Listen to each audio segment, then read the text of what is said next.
Ang campus beauty na si Liu Ruyan. At ang pinakapangit na babae sa buong eskwelahan ay nalunod sa palaruan. Ilang minuto na lang at pareho na silang mamamatay dahil sa hindi makahinga. Pero lahat ng kaklase ay si Liu Ruyan ang tinulungan. Walang may gustong sumagip sa babaeng pangit.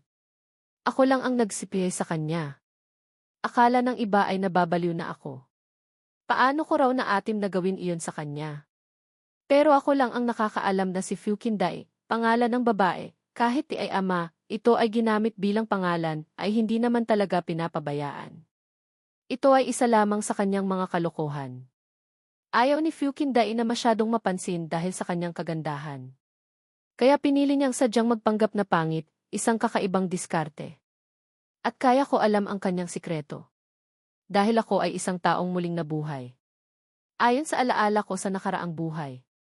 Si Fu Qinday sa hinaharap ay magiging presidente ng isang entertainment group na nagkakahalaga ng daan-daang milyon. At ako naman ay naging isang nangungunang eksperto sa industriya ng laro. Dahil pareho kaming nag-aral sa iisang high school at universidad. Sa mata ng maraming tao, dapat sana ay kami ang perpektong peres, gwapo at maganda. Ngunit dahil sa iba't ibang kadahilanan, nagkahiwalay kami ng landas. Hanggang sa bago mamatay si Fu Qinday. Saka lang niya sinabi ang sikreto niyang gusto na niya ako mula pa noong high school. Ang panghihinayang ko sa nakaraang buhay na hindi ako nagpakasal at hindi rin siya nagpakasal ay hindi na mapupunan. Ngayong muli akong nabuhay. Tiyak na susulitin ko ang pagkakataong ito. Kinabukasan pagkatapos ng klase. Napansin kong nakatitig sa akin si Campus Beauty Liu Ruyan. Noong nakaraang buhay, araw-araw akong nakabuntot sa kanya. Pero naiinis lang siya sa akin. Ngunit ng isang araw na hindi ko siya pinansin. Nakaramdam naman siya ng pagkukulang. Patuloy na kinukumbinsi ni Liu Ruyan ang sarili. Iniisip na nagpapakipot lang ako. Para makuha ang atensyon niya. Mabilis na lumipas ang oras at uwian na. Mabilis na inayos ni Liu Ruyan ang kanyang bag. At lumapit sa pwesto ko. Binigyan ako ng pagkakataong ihatid siya pa uwi. Kahit na mayabang pa rin ang tono ng kanyang pananalita. Bahagyang natigilan ako sa pag-aayos ng aking bag. At saka tumingala kay Liu Ruyan. Kung may problema ka sa utak mo, magpatingin ka sa psychiatrist. Walang anumang pakundangan sa kanya. Pagkatapos ay tumalikod ako at umalis. Ang matigas kong reaksyon ay medyo ikinagulat din ni Liu Ruyan. Nang makitang nakaalis na ang aking future wife, dala ang kanyang bag. Mabilis ko ring sinukbit ang aking bag at hinabol siya. Nang makita ang papalayo kong likod, hindi matanggap ni Liu Ruyan ang nangyari. Isang boses na maihalong pangungutya ang narinig ni Liu Ruyan sa kanyang tabi. Sabi ko na nga ba, dapat sampalin mo muna. Bago mo bigyan ng konting lambing. Lumingon siya. At nakita ang matalik niyang kaibigan na si Chen Yu na nakatayo sa gilid. May ngiti sa kanyang mukha na parang nanonood ng palabas. Sinabi niya kay Liu Ruyan kung mangingisda ka. Dapat mukha kang mangingisda. Si Lin Bei, pangalan ng narrator, siguro pagod na ngayon. Sa pagkakataong ito, kailangan mong maging medyo aktibo. Tapos, kapag kumagat na siya sa pain, saka mo ulit bitinin. Lahat ng lalaki, yan ang gusto. Nang marinig ito ni Liu Ruyan, bigla siyang natauhan. Sa mga sandaling iyon, hindi ko alam na si Liu Ruyan at ang kanyang matalik na kaibigan ay may binabalak laban sa akin. At lalo kong hindi alam na ang dahilan kung bakit ganoon ang pakikitungo sa akin ni Liu Ruyan dati. Ay dahil lahat iyon ay ideya ng kanyang best advisor na ito. Hindi nagtagal.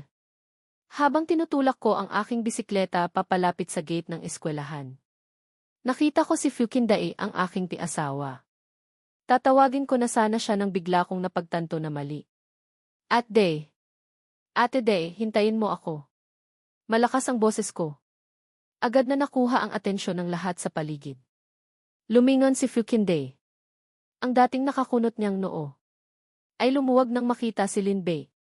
Huminto siya at hinintay ako. Lumapit ako kay Fu Qinday, dala ang bisikleta ko. At tinapik ang upuan sa likod, senyales na ihahatid ko siya pa uwi. May mapanuyang ngiti sa labi ni Fu Qinday, ihahatid mo ako pa uwi. Hindi mo ba alam na pupunta ako sa bar pagkatapos ng klase? Nang marinig ko iyon, may mapagmahal na ngiti sa aking mukha, sinabi ko, alam ko. Pero pwede rin kitang ihatid sa bar.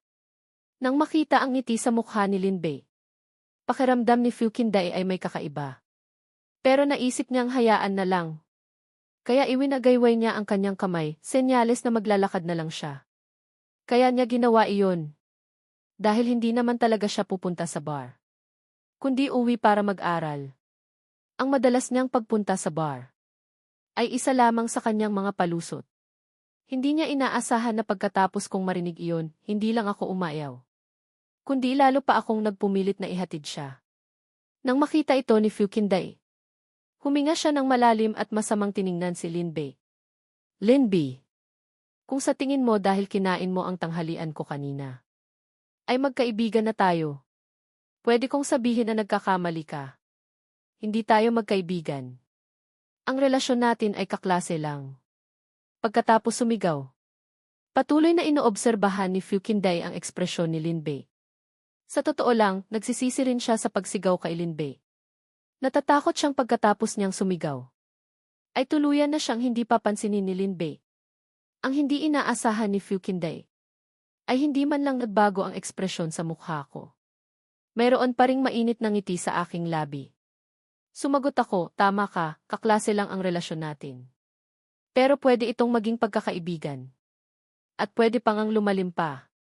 Hindi ko napansin na pagkatapos kong sabihin ang lumalim pa. Agad na namula ang mukha ni Fukinday. Ang ibig kong sabihin sa lumalim pa ay gusto ko munang maging matalik na kaibigan si Fukinday. Pero inakala ni Fukinday na gusto kong makipagrelasyon sa kanya. Biglang bumilis ang tibok ng kanyang puso. Pinigilan niya ang malakas na tibok ng kanyang puso. At pabulong na sinabi bago matapos ang college entrance exam. Ayoko pang magka-boyfriend. Pero dahil masyadong mahina ang boses niya, hindi ko narinig. Nang makita ko iyon, parang wala lang akong tinanong, anong sabi mo? Nagmamadaling iwinagayway ni Fukinday ang kanyang kamay. Kasabay ng pag-aayos ng sarili para mawala ang pamumula sa kanyang mukha. Wala. May paa ako, hindi ko kailangan ng hatid mo. Nang mawala ang pamumula sa kanyang mukha, bumalik si Fukinday sa dati niyang anyo. Na parang ayaw malapitan ng kahit sino. Habang nagpupumilit pa rin akong ihatid si Fukinday, narinig ko ang boses ni Liu Ruyan mula sa likuran ko. Nang marinig ito ni Fukinday, may halong pang-aasar na sinabi niya kay Linbei, nandyan na si Yanyan mo. Ihatid mo na si Yanyan mo. Mauuna na ako. Bago pa ako makapagsalita, nasa tabi ko na si Liu Ruyan. May matamis na ngiti sa kanyang mukha na hindi ko pa nakita. Sa nakaraang buhay, Kuya, sabay na tayong umuwi. Sa harap ng matatamis na salita ni Liu Ruyan, puno naman ng inis ang mukha ko. Pwede bang huwag ka nang magpakita sa akin? Alam mo ba, nakakainis ka talaga? Ito ang mga salitang madalas sabihin sa akin ni Liu Ruyan noon. Ngayon, ibinalik ko ito sa kanya ng buo. Nang marinig ito ni Liu Ruyan, natigilan siya. Nagsimulang mamula ang gilid ng kanyang mga mata. At walang tigil ang pagkibot ng kanyang labi. Na para bang dumanas siya ng matinding sama ng loob. Bakit mo ginagawa sa akin to? Halos pasigaw niyang sinabi iyon. Ang malakas niyang sigaw ay nakaagaw ng pansin ng ibang mga kaklase. Nang makita ko iyon, natigilan din ako. Matapos kong titigan si Liu Ruyan ng ilang sandali, agad akong natauhan. At hinila si Fukinday na tulala pa rin palayo sa eksena. Hindi pa kami masyadong nakakalayo sa bisikleta. Pinababa na ako ni Fukinday. Pero hindi ko pinansin ang sinabi ni Fukinday. At dumiretso ako sa isang noodle house. Si Fukinday na nakaupo sa tapat ko ay malamig na nagsabi. Umorder ka na ng sayo. Hindi ako gutom, ayokong kumain. Nang marinig ko iyon, sumang-ayon ako sa kanya at umorder agad ng noodles. Hindi nagtagal. 2 mangkok ng mainit na noodles ang inihain sa harap ko. Ibinigay ko kay Fukinday ang walang sibuyas na dahon. Bahagyang nagulat si Fukinday. At naisip, paano nalaman ni Linbei na hindi ako kumakain ng sibuyas na dahon? Nagmatigas pa rin si Fukinday. Pero hindi ko na siya pinansin. At nagsimula na akong kumain. Nang makita ni Linbei, Ang pulang bakas sa gilid ng bibig niya dahil sa pagkain ng noodles. Hindi napigilan ni Fukinday na kumuha ng tissue para punasan ito. Pero nang nasa kalagitnaan na ang kanyang kamay, napagtanto niyang hindi tama. Kaya mabilis niyang binawi ang kamay. Anong nangyayari sa akin? Naramdaman niyang uminit ang kanyang pisngi. Malinaw na kaklase lang sila. Bakit niya gustong punasan ang bibig nito? Sa mga sandaling iyon, habang sarap na sarap ako sa pagkain, bigla akong tumingala. At nakita ko si Fukinday na namumula ang pisngi. Bigla akong natigilan. Ang namumula niyang mukha ay parang pinahira ng kolorete. Napakaganda. Nang matauhan si Fukinday, nakita niyang nakatitig sa kanya si Linbei. Lalo pang namula ang kanyang mukha. Noon, nagtataka akong nagtanong, Fukinday, bakit namumula ang mukha mo? Nang marinig iyon ni Fukinday, kumuyom ang kanyang kamao. Gustong-gusto niyang suntukin si Linbei, ang tangang ito. Pero nang makita niya ang gwapo nitong mukha, isinantabi niya ang ideyang iyon. Tutal kung masisira ang mukhang ito. Hindi na niya makikita ang ganito kagwapong mukha. Kaya't idinahilan na lang niya ang init para malusutan ang usapan. Hindi na rin ako masyadong nag-usisa patungkol doon. Sa halip, tiningnan ko ang mangkok ng noodles sa harap ni Fukinday at sinabi, "Kain na." Hindi na masarap tong beef noodles kapag lumamig at namuo na. Gusto pa sanang magmatigas ni Fukinday. Pero hindi nagpapigil ang kanyang tiyan. Sakto pang kumalam sa mga sandaling iyon. Dumating ang pakiramdam ng gutom. Sa harap ng masarap na pagkain. Kahit gaano pa katigas ang ulo ng isang tao, magiging true fragrant warrior, matakaw. Naglagay ng sili, suka. Kumuha ng chopsticks. Mas mabilis pa sa akin kumain ng noodles si Fukinday. Sa loob lamang ng 3 minuto. Isang napakalaking mangkok ng beef noodles ang naubos niya. Tapos na akong kumain at nagpunas ng bibig. Kumuha ako ng isang pirasong tissue at iabot sana kay Fukinday. Pero iniwas niya ang kanyang mukha. Senyales na siya na lang ang gagawa. Alam kong nagkamali ng intindi si Fukinday. Inakala niyang pupunasan ko ang bibig niya. Pero hindi ko na balak magpaliwanag. Habang nagpupunas ng bibig si Fukinday, inoobserbahan niya si Linbei at napakaaktibo ng kanyang isip. Ang bait niya sa akin. Baka may gusto na siya sa akin. Pero malapit na ang college entrance exam. Ayoko pang magka-boyfriend. Paano kung magtapat siya sa akin ngayon? Sasagutin ko ba siya o hindi? Kung hindi ko siya sasagutin, masasaktan siya, di ba? Sunod-sunod na kakaibang mga ideya ang dumaan sa isip ni Fukinday. Habang abala siya sa kanyang mga pantasya. Nang makita kong tapos nang magpunas ng bibig si Fukinday, tumayo ako at sinabing oras na para umalis. Nang marinig iyon ni Fukinday, kumuha siya ng isang gusot na 20 yuan bill mula sa kanyang bulsa. At inilagay ito sa mesa. Ang ibig niyang sabihin ay siya ang taya pero ako ang magbabayad sa counter. Nang makita ko iyon, iwinagayway ko ang aking kamay. Sinasabing hindi na kailangan at itago na lang niya ang pera. Regular customer ako dito na buwanan ang bayad. Kada katapusan ng buwan, pumupunta rito ang tatay ko para magbayad. Natural na hindi naniwala si Fukinday. Pero nang marinig niya ang sagot ng may-ari, isang kislap ng inggit ang dumaan sa kanyang mga mata. Medyo nainggit si Fukinday kay Linbei dahil sa pagkakaroon nito ng mabubuting magulang. Pagkatapos, hinawakan ko ang kanyang kamay at lumabas kami ng noodle house. Sunod kong tinanong kung gusto pa niyang pumunta sa bar. Pero malamig pa ring sumagot si Fukinday, syempre. Hindi pupunta sa bar. Uwi para mag-aral. Noon, nagkunwari akong seryoso. Pwede namang mag-aral sa bahay. Lagi kang bagsak sa exam. Paano na iyan? Ganito na lang. Tuturuan kita. Nang marinig ang sinabi ko. Sunod-sunod na umiling si Fukinday, senyales na hindi na kailangan. Ayaw niyang mag-aral. Kapag nag-aaral siya, sumasakit ang buong katawan niya. Ngayon, gusto lang niyang pumunta sa bar. Magaling magpanggap si Fukinday. Kung hindi ko lang alam ang totoong sitwasyon niya. Baka naniwala pa ako. Pagkatapos, ang sinabi ko ay lubos na ikinagulat ni Fukinday. Sige, pumunta ka na. Pupunta ako sa bahay ninyo para magluto para kay Lola. Ang mga magulang ni Fu Qinday ay nagtatrabaho sa ibang bansa. Mula pagkabata, kasama na niya ang kanyang lola. Sa mga kaklase niya sa high school, halos walang nakakaalam nito. Kaya nga sinabi ni Fu Qinday, na gabi-gabi siyang nasa ganoong lugar. At walang nagdududa. Linbei, ano ba talaga ang gusto mo? Sa mga sandaling iyon, galit na nagtanong si Fu Qinday sa akin. Kasabay nito, nagtataka rin siya sa kanyang sarili. Bakit ko ginagawa ito? Dahil sa ilalim ng kanyang pinagsisikapang pagkukunwari.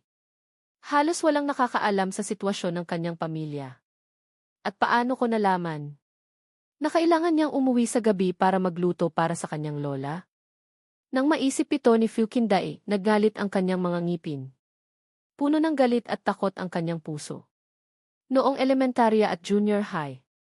Dahil sa sitwasyon ng kanyang pamilya bilang isang batang iniwan ng magulang, left behind child.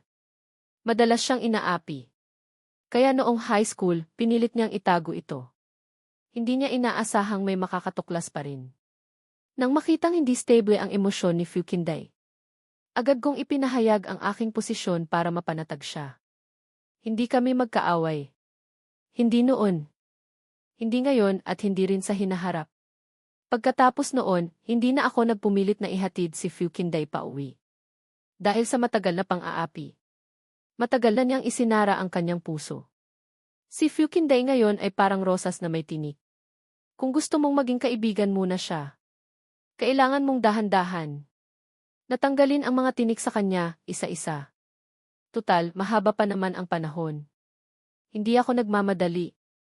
Pagkaalis ni Fu Qinday, naisip kong may mas mahalaga pa akong kailangang gawin. Kaya agad akong umuwi. Kung tama ang pagkakaalala ko. Sa hinaharap, sa lumang distrito ng lungsod, itatayo ang pinakamalaking elementarya sa lugar. Ang mga bahay sa paligid ay magiging school district housing, tataas ang halaga dahil malapit sa eskwelahan. Nang maisip ito, agad kong sinabi sa mga magulang ko ang ideya kong bumili ng bahay doon. Kahit hindi sila masyadong naniniwala na madaling madedemolish ang lugar na iyon para sa bagong konstruksyon. Pumayag pa rin sila sa ideya ko. Dahil matagal na nilang gustong lumipat ng bahay. Matagal na silang nahihirapan sa pagpili ng lokasyon. Ang ideya ko ay eksaktong nakasagot sa kanilang problema. Kinaumagahan, ginamit kong dahilan na sobra ang binili kong almusal. Para hikayatin si Fu Qinday na huwag sayangin ang pagkain. At kainin ang almusal na ito. Pero tinanggihan ni Fu Qinday ang aking kabutihang loob. Dahil matagal na siyang hindi kumakain ng almusal. Paminsan-minsan ay kumukulo ang kanyang tiyan. Sanay na si Fu Qinday doon. Kahit tinanggihan ako, hindi ako naapektuhan. Malinaw kong naramdaman na iba na ang pakikitungo niya sa akin ngayon kumpara kahapon. Nang makitang hindi na tinag si Fu Qinday, tumayo ako, dala ang almusal at lumapit sa kanya. Sa gitna ng mga matang nag-aabang ng eksena, tinapik ko ang kanyang balikat at sinabing huwag na siyang mahiya. Parang magkakapatid lang kami. Gusto nilang makita kung paano mabubugbog si Linbei. Tutal, si Fu Qinday ay nag-aral ng self-defense para sa mga babae. Noong nakaraan, may isang lalaki na walang takot na tumapik sa balikat ni Fu Qinday. At kalahating buwan siyang na-ospital. Habang inaasahan ng lahat na mabubugbog ako. Siya naman ay malamig lang na nagpasalamat sa aking kabutihang loob. Pero ang tiyan niya ay hindi nagpapigil at kumalam. Sa isip niya, kinaiinisan niya ang kanyang tiyan. Itong walang hiyang tiyan na to. Araw-araw na lang kumakalam. Talagang walang magandang idudulot ang pagmamatigas. Nakakahiya talaga. Sa mga sandaling iyon, nahihiya si Fu Qinday na gusto na lang niyang magtago sa ilalim ng lupa. Mabuti na lang at hindi malakas ang kulog ng kanyang tiyan. Ako lang na nasa tabi niya ang nakarinig. Nakipagtulungan din ako. Nagkunwaring hindi ko narinig. Diretso kong inilagay ang almusal sa kamay ni Fu Qinday. Sa pagkakataong ito, hindi na tumanggi si Fu Qinday. Habang tinitingnan ang almusal sa kanyang kamay, lubos siyang naantig. Siguro nahulaan na niya. Na alam kong bihira siyang kumain ng almusal dati. Pero parang may naalala siya. Bigla siyang lumingon sa akin. Sa mga sandaling iyon, lumapit si Liu Ruyan. May mapanuring tingin. Napalinga-linga sa aming dalawa. Kayo bang dalawa ay may relasyon na? Nang marinig ko iyon, puno ng inis na tiningnan ko si Liu Ruyan. Kung wala kang magawa, pwede kang maghanap ng ibang lalaki. Na magiging sip-sip tagahanga mo, ang dami niyan sa internet. Hindi nagsalita si Fu Qinday. Tinitigan lang niya si Liu Ruyan ng malamig na tingin. Ilang segundo lang. Hindi na niya kinaya. Kung walang relasyon, walang relasyon. Bakit ang sungit mo? Nagtanong lang naman ako. Malakas ang boses ni Liu Ruyan. Na para bang gusto niyang marinig ng buong klase ang sinabi niya. Pagkatapos ay nagpatuloy, tingnan mo nga iyang itsura mo. Siguradong nahuli kita, guilty ka no? Anak na may ina pero walang amang nagturo. Ang bata-bata pati. Hindi pa tapos magsalita. Isang malakas na sampal mula kay Fu Qinday ang dumapo sa kanya. Talagang hindi pinalampas ni Fu Qinday si Liu Ruyan. Itinaas niya ang kanyang kamay at sinampal si Liu Ruyan. Hawak ni Liu Ruyan ang namumula niyang pisngi. Hindi makapaniwalang nakatingin kay Fu Qinday. Nang makita ko iyon sa gilid, nagulat din ako. Ginawa ni Fu Qinday ang matagal ko nang gustong gawin. Pero hindi ko kailanman nagawa. Kung gusto mo talagang maghanap ng gulo, humanap ka ng madaling apihin. Kinukonsinti ka ng iba. Pero ako, si Fu Qinday, hindi kita kukonsintihin. Pagkatapos magbitiw ng masasakit na salita. Pasimpleng sumulyap si Fu Qinday kay Lin Bei. Nang makitang nakatingin sa kanya si Lin Bei na may kasiyahang tingin. Biglang gumaan ang loob ni Fu Qinday. Kasabay nito, nakumpirma niya ang isang bagay. Hindi na gusto ni Lin Bei si Liu Ruyan. Lin Bei, lalaki ka pa ba? Hindi kaya ni Liu Ruyan si Fu Qinday. Pero kaya niyang ibunton ang lahat ng galit niya kay Lin Bei. Ganyan ka na lang ba? Titingnan mo lang akong sinasaktan at minumura? Sinungaling, mariin kong sinabi. Nung sinasaktan ka niya, nakapikit kaya ako. Isang kaklase ang hindi napigilang matawa. Hawak ni Liu Ruyan ang namamagang pisngi. Nakadapa sa mesa at humagulgol. Sa klase, bukod kay Lin Bei, may isa pang disip-sip, si Liu Ruyan. Si Chu Shan ay isa sa kanila. Katulad ng dating Lin Bei. Nahumaling din siya kay Liu Ruyan. Nang makitang umiiyak ng labis ang kanyang diyosa. Hindi na nakatiis si Chu Shan. Kailangan niyang ipagtanggol ang kanyang idyosa at humingi ng hustisya. Hindi niya kaya at hindi siya nangangahas na kalabanin si Fu Qinday. Kaya ibinaling niya ang sisi kay Lin Bei. Lin Bei, lalaki ka pa ba?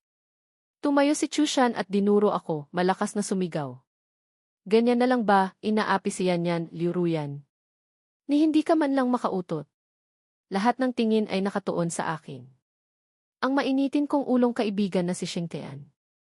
Nang marinig iyon, akmang tatayo na para turuan ng leksyon si Chu Shan. Sandali, sigaw ko sa kanya, huwag kang magmadali. Nagtatakang tumingin sa akin si Xing Tian. Pagkatapos ay narinig ang isang mahaba at matinis na tunog ng utot. Sa buong silid-aralan. Tumingin ako kay Chu Shan. Umipot ako at napakalakas pa. Ang ibang mga kaklase ay kanya-kanyang takip ng ilong. Lin Bei, aso ka ba? Hindi napigilan ni Xing Tian na magmura habang nakatakip ang ilong. May utot ka pala, talagang umutot ka pa. Sabi niya hindi man lang ako makautot. Mapapalampas ko ba iyon?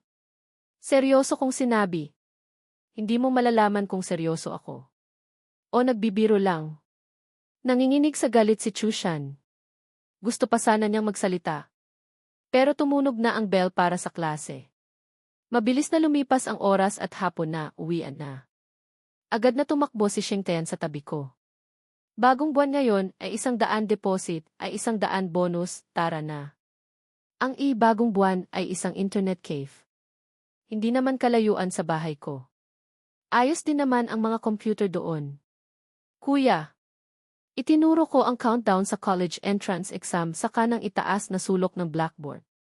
Agad din niyang naintindihan ang ibig kong sabihin. Pagkatapos ay mag-isa siyang umalis. Sa kabilang banda, si Liu Ruyan na umiyak buong hapon. Ang kanyang mga mata ay palingalinga sa akin. Pero ni minsan ay hindi ko siya tiningnan. Pagkatapos kong ayusin ang aking bag, Dumiretso ako kay Fukinday. Sabay na tayong umuwi. Nakangiti kong tanong kay Fukinday. Ang papalubog na araw ay tumatago sa bintana at tumatama kay Linbei. Mula sa anggulo ni Fukinday. Ang sinag ng papalubog na araw na tumatama kay Linbei ay parang nagmumula mismo sa kanya. Gwapo na nga. Ang ganda pa ng boses. CJ. Kakaiba, hindi tumanggi si Fukinday. Pagkatapos ay sabay kaming lumabas ng silid-aralan.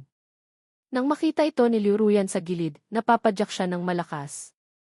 Ang galit ay nagpabago sa kanyang anyo. Pero hindi maikakaila.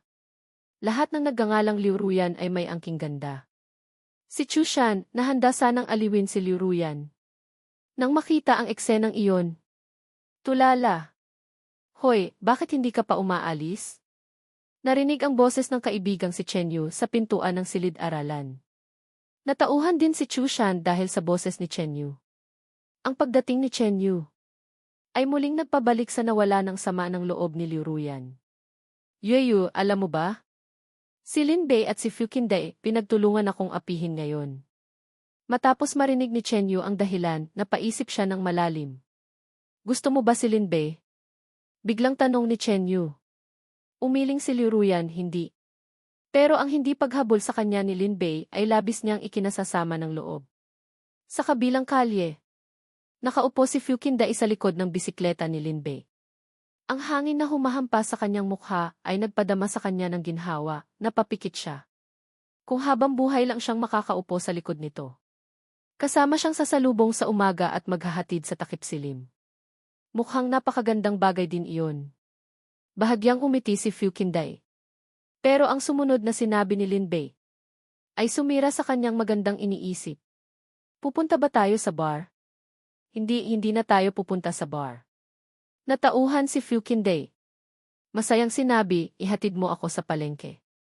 Pupunta ka sa palengke sa ganitong oras? Medyo nagtaka ako. Parang hindi na sariwa ang mga gulay sa ganitong oras, di ba? Hindi na nga sariwa.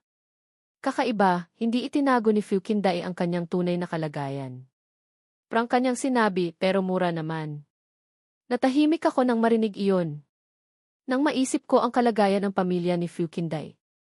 Naramdaman kong parang normal lang ang lahat. Hindi kalayuan sa bahay ni Fukinday ay may palengke. Ipinark ko ang bisikleta sa labas ng palengke. At sabay kaming pumasok ni Fukinday. O, andito na pala si Xiaoday, Fukinday. Ilang araw na kitang hindi nakikitang namamalengke. Ate, may tinabi akong repolyo para sa'yo dito. Tingnan mo. Xiaoday, tiyo, may patay na isda dito. Tutal patay na. Mas mura ko nang ibebenta sa'yo. Sa totoo lang, sariwa naman ang gulay at isda.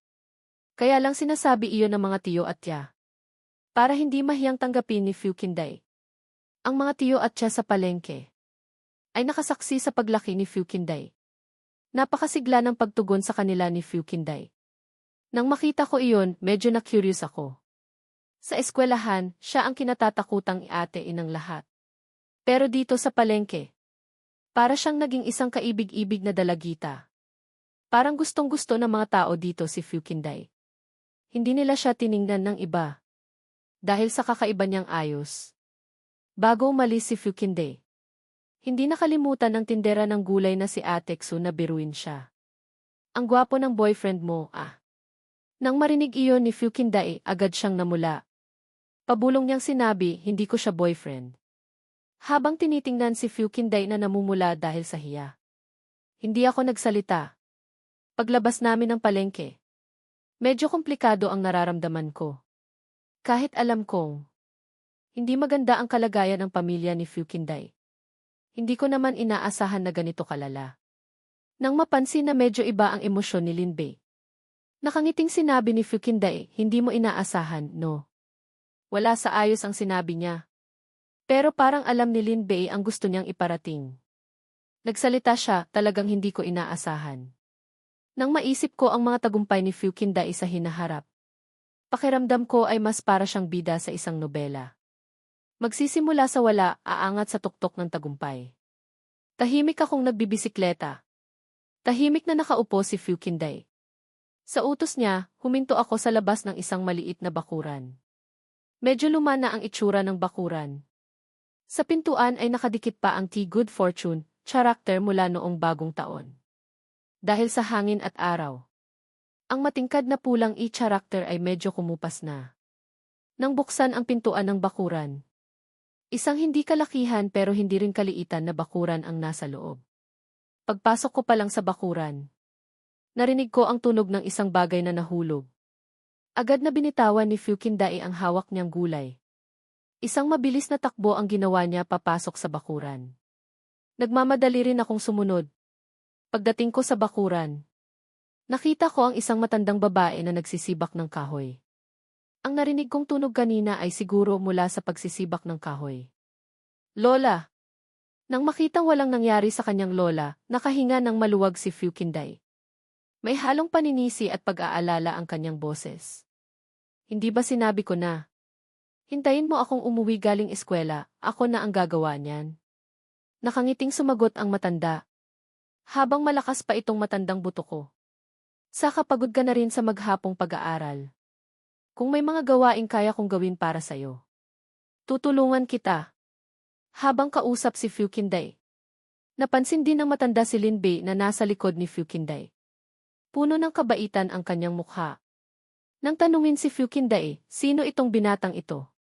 Bago pa makapagpakilala si Fukindae, lumapit ako at nagpakilala, magandang hapon po, Lola. Ako po si Linbei. Kaklase po ni Fukindae. Tiningnan ng lola ni Fukindae si Linbei mula ulo hanggang paa. Mabait pa rin ang ngiti. Sabi niya, ang gwapo naman ng binatang ito. Nang marinig ko iyon, nagpasalamat ako sa papuri ni Lola. Naihatid mo na ako sa bahay, pwede ka nang umuwi. Iwinagayway ni Fukindae ang kanyang kamay sa akin. Walang modo, sinamaan ng tingin ng Lola si Fukindae. Nakangiting sinabi, mula pagkabata, wala na siyang mga magulang sa tabi niya. Pagpasensyahan mo na siya. Okay lang po, Lola, umiti ako. Hindi po ako naapektuhan.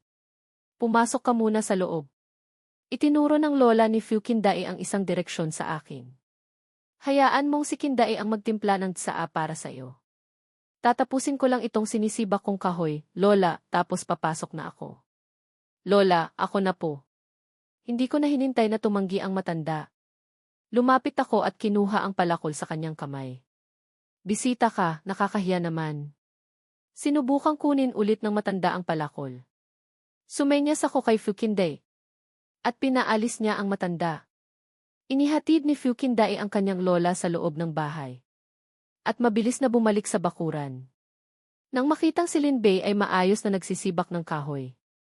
Agad na sinabi ni Fukindae, ako na lang. Okay lang. Itinuro ko ang kaunti na lang na natitirang kahoy at sinabi sa kanya. Magsaing ka na muna.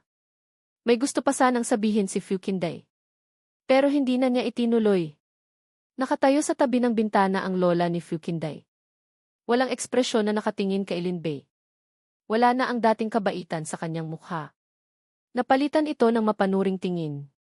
Hindi nagtagal, naubos ko ng sibakin ang kahoy sa bakuran. Umuusok na rin ang tsimenya. Dumiretso ako sa kusina. Sa mga sandaling iyon, naghahanda ng magluto si Fukindae. Pero ang mga ginagawa niya ay medyo nakakalito para sa akin. Ate Dae, hindi ka pa ba nakakapagluto ng gulay? Nagtatakang tumingin si Fukindae kay Linbei. Okay naman siguro ang ginagawa ko, di ba? Halos 10 taon na akong nagluluto. Gusto na sana niyang paalisin si Linbei para magpahinga. Noong nakaraang buhay, mag-isa akong namumuhay. Laging may araw na nagsasawa ako sa mga instant na pagkain. Para mapabuti ang aking pagkain. Madalas akong nagluluto para sa sarili ko. Kinuha ko ang mga gamit ni Fukindae. At sanay na sanay kong ginawa ang lahat. Napatulala siya sa gilid habang pinapanood ako. Hindi niya maiwasang magtaka. Hindi ba't si Linbei ay nag-iisang anak? Ang pamilya niya ay dapat mayaman, di ba? Mayaman na nga. Marunong pa siyang magluto, ang kakaiba naman. Gwapo, marunong magluto at may utak sa pagnenegosyo. Ang ganitong lalaki ay perpekto. Mabilis siyang natauhan. Mainit sa kusina. Nang makitang mabilis na tumulo, Ang malalaking butil ng pawis sa noo ni Linbei. Agad na naghanap si Fukinday ng pamunas para sa pawis ni Linbei. Pero pagkatapos maghanap, ang tuwalya lang niya ang nahanap niya. Hawak ang kulay rosas na tuwalya. Bahagyang namula ang pisngi ni Fukinday. Matapos mag-alinlangan sandali, naglakas loob siya at pumunta sa kusina. Lumapit siya kay Linbei. At maingat na pinunasan ang pawis sa noo ni Linbei. Bahagya akong umiti. At magalang na humingi ng paumanhin. Hindi sumagot si Fukinday. Sa halip ay tumalikod at umalis. Ayaw niyang makita ni Linbei ang pamumula sa kanyang mukha. Hindi nagtagal. Naluto na ang mainit na sabaw ng repolyo, tokwa at karne. Binata. Nakangiting sinabi ng lola ni Fukinday kay Linbei. Dito ka na kumain. Hindi dapat tumanggi sa paanyaya ng nakakatanda. Pero dahil gabi na, napilitan akong tanggihan ang paanyaya ng matanda. Dahil kung hindi pa ako uwi, mapapagalitan na ako. Naintindihan din ng matanda ang pagiging magalang sa magulang. Hayaan mong ihatid ka ni Kinday. Pagkaalis ni Linbei, bumalik si Fukinday sa maliit na bakuran. Nakatayo ang lola sa pintuan ng bahay, tahimik na nakatingin kay Fukinday. Nakangiting sinabi, "Itong binatang ito, baka may gusto sayo." "Lola, ano po bang sinasabi ninyo?" Agad na lumapit si Fukinday. Hinawakan ang braso ng lola at paulit-ulit na inalog. Paano naman siya magkakagusto sa akin? Sa isang non-mainstream alternative, na tulad ko na may puting buhok. Apo, tiningnan ng matanda si Fukinday mula ulo hanggang paa. Tutal malapit ka ng mag-college entrance exam. Hindi mo ba iniisip na ipakulay ulit ang buhok mo? Alam niya kung bakit ganoon ang kulay ng buhok ng kanyang apo. Naisip ko na po, tumango si Fukinday. Pero wala akong oras kamakailan. Pag nagka-oras ako, ipapakulay ko ulit ang buhok ko. Hayaan mong samahan ka ng batang iyon. Maihalong biro sa boses ng matanda. Lola. Halata namang gusto mo ang batang iyon, Lola. Muling nahihiyang inalog ni Fukinday ang braso ng kanyang lola. Pauwi, napakasaya ng pakiramdam ko.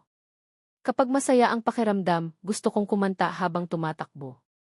Harapin ang malamig na tingin at pangungutya, ang lawak ng buhay, paano mararamdaman ang tadhana kung hindi dadaan sa paghihirap, hindi niya tayo mapapaluhod para humingi ng awa.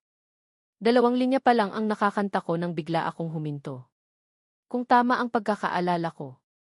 Ang kantang ito ay parang kanta noong 2011. Nang maisip ko iyon, agad akong bumalik at dumiretso sa kalapit na internet cave. Pagpasok ko pa lang sa internet cave, narinig ko ang may-ari ng internet cave na nagrereklamo. Isang tiket lang naman sa concert ng isang Korean star. Bakit ang hirap makakuha? Lumapit ako at nagtanong, "Boss, anong problema?" Nang makita ng boss na si Linbei iyon, agad siyang nagreklamo sa akin. Yung anak ko kasi, malapit nang mag-college entrance exam, di ba? Sabi niya pagkatapos ng exam. Gusto niyang manood ng concert ng isang Korean star. Gusto ko sanang kumuha ng tiket para sa kanya online. Pero hindi ako makakuha. Nakakainis. Ang may-ari ng internet cave ay kilalang i-daughter slave, sunod-sunuran sa anak na babae. Yung sinasabi mo bang di? Tinanong ko ulit. Tumango ang may-ari ng internet cave, siya nga. Hindi ko maintindihan kung bakit sobrang nahuhumaling sa kanya ang mga dalagita ngayon. May tiket ako niya dito. Boss, interesado ka ba? Dati, may binili akong tiket na hindi ko pa nabebenta. Nang makita kong gustong tumawad ng boss, diretso ko siyang sinabihan, kung ayaw mong bilhin, sige na lang. Wala akong balak na magsayang ng oras sa may-ari ng internet cave. Ngayon, 4,000. Pagkatapos ng ilang araw, kung bibili ka pa. Hindi na ganyan ang presyo. Habang papalapit ang concert, mas tumataas ang presyo ng tiket. Bakit ba ang tigas ng ulo mo, bata? Ang may-ari ng internet cave ay napansin ding hindi niya ako nadala. Kaya mabilis siyang sumuko. Salamat, boss. Nakangiti kong kinuha ang pera at isinilid sa bulsa. Sanay kong binuksan ang computer. At pagkatapos ay pumasok sa China Copyright website. Ang China Copyright website ay ang pinakamalaki at pinaka-otoridad na copyright website sa China. Ang website ay pag-aari ng gobyerno ng China. Kung wala ang kantang ito sa website na iyon, nangangahulugan iyon na hindi pa nalilikha ang kantang ito. Tutal, alam ng lahat ng nasa industriya ng musika na ang unang ginagawa pagkatapos magsulat ng kanta ay arehistro ang copyright nito sa copyright website. Nakasaad sa website na wala pa ang kantang ipangarap ng pusong dalisay. Kung wala sa copyright website, ako ang orihinal. Binuksan ko ang text document at nagsimulang i-type ang lyrics ng. Sa pagkakaalala ko, sikat agad ang kantang ito nang ilabas. Mabilis kong na-type ang lyrics ng kantang ito. Pagkatapos ay naghanap siya ng software online at nagsimulang gumawa ng himig para sa kanta. Sinunod lang ang nasa isip. Naging napakaginhawa ng lahat. Nang matapos ang lahat, in-upload ko ang kantang ito para irehistro ang copyright. Ayon sa dati kong alaala, ang pagrehistro ng copyright ay karaniwang tumatagal ng 1 tandang bawas 3 araw ng trabaho. Nang matapos ang lahat, nag-log off ako at umalis. Pag-uwi ko sa bahay, 8:00 na ng gabi. Matapos kumain ng simpleng hapunan, naupo ako sa kwarto para mag-aral. Sa kabilang banda, si Liu Ruyan ay naglalagay ng isang manika sa kama. At malakas na sinusuntok ito. Lin Bei. Walang hiyang Lin Bei. Para bang ang manika sa kama ay si Lin Bei mismo. Nakikita mong sinasaktan ako ng iba, hindi mo lang ako tinutulungan. Kinakampihan mo pa sila. Nakakainis. Sa ilalim ng kanyang mga suntok, nagbago na ang hugis ng manika sa kama. Matapos ang 3 o 4 na minuto. Hindi alam ni Liu Ruyan kung napagod na siya sa kakasuntok. O nailabas na niya ang kanyang galit. Itinapon niya ang manika sa gilid. Ang matinding paggalaw ay nagpahingal sa kanya. At namula rin ang kanyang mukha. Naiinis siyang naupo sa kanyang mesa. Kinuha ang kulay rosas na tasa na may disenyo ng baboy. At ininom ang malamig na tubig sa loob nito ng isang lagukan. Nang huminahon ang kanyang paghinga, mapait siyang nagsalita sa sarili. Talaga bang hindi na ako gusto ni Lin Bei? Talaga bang nagbago na ang nararamdaman niya? Imposible, talagang imposible. Sobrang gusto niya ako dati. Imposibleng magbago ang nararamdaman niya sa loob lang ng ilang araw. Halata na ang ugali ni Lin Bei. Pero nagbubulag-bulagan pa rin siya. Alam niyang hindi naman talaga si Lin Bei ang hindi niya kayang bitawan, kundi ang kanyang sama ng loob. Lalo na nang makita niyang magkasama sina Lin Bei at Fu Qinday. Lalo pang tumindi ang kanyang sama ng loob. Bukas, kailangan kong kausapin ng maayos si Lin Bei. Tingnan natin kung ano ba talaga ang iniisip niya. Sa kabilang silid-dulugan, abala ako sa pagsusulat. Mabilis kong natapos ang isang test paper. Tulad ng ginawa ko kahapon. Kinuhanan ko ng litrato ang test paper at ipinadala kay Fu Qinday. Matapos tingnan ni Fu Qinday, parang nagising siya sa katotohanan. Ganito pala yon. Pagkatapos ng usapan, nagpatuloy silang dalawa sa pagsasagot ng test paper. Tulad kahapon, pagkatapos magsulat, magpapalitan sila ng pagwawasto. 12:00 ng gabi. Matapos mag-goodnight kami ni Fu Qinday sa isa't isa. Nagsimula na akong maghilamos at maghanda para matulog. Kinaumagahan. Nagmadali akong naghilamos at nag-ayos. Pagkatapos ay sinukbit ko ang aking bag at umalis ng subdivision. Pumunta ako sa kainan malapit sa gate ng eskwelahan. Napakasigla ng lugar na iyon. Bumili ako ng 3 siopao na karne, 3 siopao na gulay at 2 baso ng soy milk. Pagdating ko pa lang sa gate ng eskwelahan, nakita ko na si Sheng Tayan. Uy, bumili ka ng almusal, Kuya Bei. Nanlalaki ang mga mata ni Sheng Tayan habang nakatingin kay Lin Bei. Pero itinago ko agad ang almusal sa likod ko. Para sa amin ni Ate De ito. Nang marinig iyon ni Sheng Tayan, may halong pang-aasar na sinabi. Araw-araw kang ganyan kasipag. Baka naman type mo na talaga si Fu Qinday. Kung type mo na talaga siya, sabihin mo lang kay Kuya. Hindi ka aasarin ni Kuya. Tumigil ka nga. Iwinagayway ko ang aking kamay at naiinis na sinabi. Nag-uusap at nagtatawanan silang dalawa papasok ng eskwelahan. Pagdating pa lang sa palapag ng senior high, hinarang ni Liu Ruyan si Lin Bei. Namumula ang kanyang mga mata at maitim ang paligid nito. Mukhang hindi siya nakatulog ng maayos kagabi. Linbei, wala na sa kanyang mukha ang dating kayabangan. Napalitan ito ng seryosong ekspresyon. May oras ka ba? Gusto kitang makausap. Nang makita ni Xiang Tian na mukhang seryoso ang usapan. Akmang tatakbo na siya. Pero hinawakan ko agad ang kanyang kwelyo.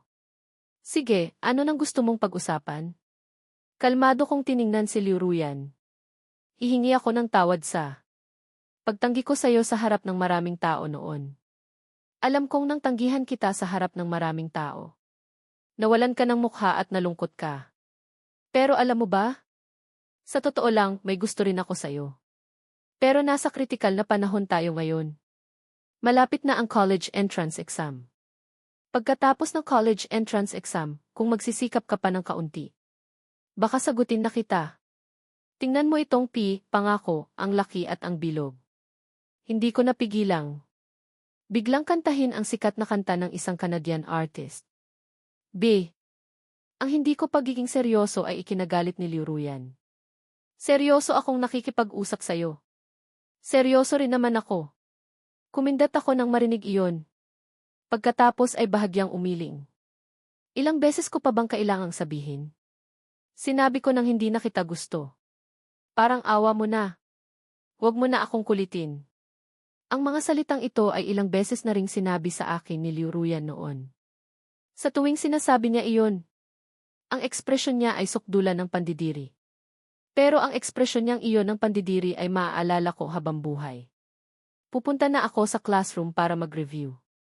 Dala ko ang almusal at dumiretso sa classroom. Tinitingnan ni Liu Ruyan ang papalayo kong likod. Nagsimulang mamula ang gilid ng kanyang mga mata. Pero kailangan kong sabihin. Ang tibay talaga ng loob ni Liu Ruyan. Hindi nagtagal ang pamumula ng gilid ng kanyang mga mata. Bumalik ito sa normal na anyo. Hi, Linbei, nagpapakipot ka pa rin sa akin, no? Sige, dahil gusto mong maglaro. Sasabayan kita sa laro mo. Pagbalik ko sa classroom, inilagay ko ang isang set ng almusal sa mesa ni Fu Qinday. Pagkatapos ay bumalik ako sa sarili kong upuan. Sunod ay ngumiti ako sa kanya at tumango. Ngumiti rin si Fu Qinday at tumango bilang tugon. Nang makita ito ni Liu Ruyan na kararating lang sa classroom, hindi maganda ang kanyang pakiramdam. Ano bang meron sa non-mainstream alternative na iyon? Walang itsura. Walang katawan. Kung tama ang pagkakaalala ko. Si Han Chengli ng klase nila Chen Yu ay parang may gusto kay Fu Qinday. Si Han Chengli ay hindi basta-basta. Dati may isang taong nagtapat kay Fu Qinday. Binugbog ng husto ni Han Chengli. Nang maisip ito ni Liu Ruyan habang may isang break sa klase. Pumunta siya sa classroom ni Chen Yu. Sa loob lamang ng ilang minuto, nasira na ang reputasyon ni Linbei. At ang balitang medyo may something sila ni Fu Qinday kamakailan ay nakarating sa pandinig ni Han Chengli.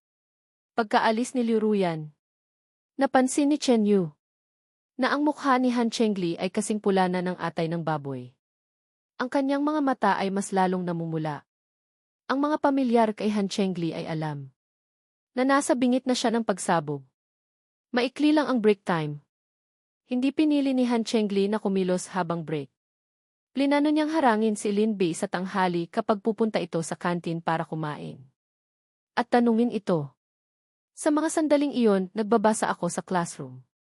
At hindi ko alam ang nalalapit na panganib. Mabilis na dumating ang oras ng tanghalian. Tinawag ni Han Chengli ang ilang mga alipors. At hinarangan nila ang daanan papunta sa kantin sa tabi ng maliit na kakahuyan. Sa kabilang banda sa classroom, si Fu Qinday na nakaupo sa kanyang pwesto ay nakatingin sa likod ni Linbei. May bahagyang ngiti sa kanyang labi na hindi madaling mapansin. Hindi naman pwedeng laging libre ang pagkain ko kay Linbei. Itatala ko lahat ng kinain ko. Pag kumita na ako sa hinaharap, babayaran ko siya ng 10 beses. Tol, yumaman ka ba kamakailan? Paglabas pa lang ng classroom. Hindi makapaniwalang tumingin si Xiang Tian kay Linbei. Bakit ba lagi kang nanlilibre ng pagkain? Tol, may problema ka ba sa utak? Nag-uusap at nagtatawanan silang dalawa. At mabilis silang nakarating sa lugar kung saan sila hinarang ni Han Chengli. Kilala ni Han Chengli si Lin Bei bilang isang matalinong estudyante. Laging bukang bibig ng mga guro si Lin Bei bilang mabuting bata. Sa honor roll ng eskwelahan, madalas ding makita ang litrato ni Lin Bei. Lin Bei. Humakbang si Han Chengli at hinarang ang daan ko. Nang makita ko iyon, huminto ako. Puno ng pagtataka ang mukha kong tumingin kay Han Chengli. Naku po, paano ko nakalimutan ang isang to? Mula pa noong first year high school si Han Chengli. Lagi na niyang nililigawan si Fu Qinday. May dalawang di sobrang romantiko mapagmahal sa eskwelahan. Isa ako at ang isa pa ay si Han Chengli. Nagsalita si Han Chengli na sinumang mangahas na manligaw kay Fu Qinday ay nangangati na ang balat at gustong mabugbog. May isang hindi naniwala at nagsulat ng love letter kay Fu Qinday. At binugbog nga ni Han Chengli. Dahil hindi ko kaklase si Han Chengli. Bilang isang muling nabuhay, natural na wala akong masyadong alaala tungkol sa kanya. Pero nang makita ko siya, agad na bumalik sa isip ko ang mga kaugnay na alaala. Boston, kilala rin ni Sheng Chayan si Han Chengli. May kailangan ka? Si Sheng Chayan. Nakangiting tumingin si Han Chengli kay Sheng Tian at sinabi, "Wala namang masyadong importante. Gusto ko lang makausap itong kaklase mo sa tabi." Ang salitang makausap ni Han Chengli ay may diin. Nagpapahiwatig na kapag kinalaban mo siya, humanda ka na sa kahihinatnan. Napansin ni Sheng Tian na may mali. Agad siyang humarang sa harap ko. Si Lin Bei ay matalik kong kaibigan. Ipinahayag ni Sheng Tian ang kanyang paninindigan. Ayaw sanang guluhin ni Han Chengli si Sheng Tian. Pero dahil kusa na siyang lumitaw, hindi na makatarungan kung hindi sila parehong isasama. Lumapit siya at hinawakan ang kwelyo ni Sheng Tian. May ngisi sa mukha. Kung matalik kayong magkaibigan, edi sabay na kayo. Sabi niya habang hinihila si Sheng Tian papunta sa maliit na kakahuyan. Pinalibutan din ako ng 5 alipores ni Han Chengli. Senyales na pumasok ako sa maliit na kakahuyan. Dati, medyo mahina ang loob ko. Pero ngayong muling nabuhay. Han Chengli, napunta ka sa maling tao. Hindi nagtagal, nakarating na sila sa kaloob-looban ng maliit na kakahuyan. Walang mga guro dito. Kaya mas lalong naging mayabang si Han Chengli. Hindi nagsalita si Han Chengli at ang kanyang mga alipores. Masama lang silang nakatingin sa akin. Ito ang karaniwan niyang taktika. Karaniwang tao, sa ilalim ng taktikang ito. Hindi tatagal ng 10 segundo, susuko na. Pero iba si Sheng Chayan. Kalmado siyang nakatingin kay Han Chengli. Para bang walang nangyayari. Nang makita ni Han Chengli na hindi umubra ang taktikang ito, hindi na niya ito ipinagpatuloy. Mayabang siyang nagtanong. Sabihin mo nga, ano ng relasyon ninyo ni Fu Qinday? Kaklase. Tiningnan ko si Han Chengli na parang tanga. Bukod sa kaklase, ano pa bang pwedeng relasyon? Nang marinig iyon ni Han Chengli, natigilan siya. Pero narinig ko, dikit na dikit daw kayo ni Fu Qinday kamakailan, ah. Nagpatuloy si Han Chengli sa pag-aastang boss. Alam mo bang gusto ko si Fu Qinday? Talagang dikit kami ni Fu Qinday kamakailan. Ano namang kinalaman mo doon? Alam kong gusto mo si Fu Qinday. Pero ano namang kinalaman ko doon? Ang tigas din talaga ng tono ko. Napatulala si Sheng Tian na nakatayo sa tabi ko. Nang matauhan, nagsimulang palingalinga ang tingin ko. Para bang naghahanap ng pwedeng gamiting sandata. Sa eskwelahan. Ito ang unang beses na may nangahas na sumagot sa kanya ng ganito. Biglang uminit ang ulo ni Han Chengli. Bata, ang tapang mong sumagot sa akin ng ganyan. Matapang ka, ah? Sobrang tapang ko kaya lagi. Sumagot ako gamit ang accent na natutunan ko sa Z. Sige nga, tingnan natin. Kung gaano ka katapang. Kinuyom ni Han Chengli ang kanyang kamao at dumiretso sa akin para suntukin. Habang hindi nakatingin ang iba, mabilis na dinampot ni Sheng Tian ang isang makapal na kahoy na malapit lang. Hindi ako nataranta, umiwas ako. Nang hindi tumama ang suntok ni Han Chengli, natigilan siya. Samantalang ako, habang natitigilan si Han Chengli, sinuntok ko siya sa mukha. Agad na naging parang mata ng panda.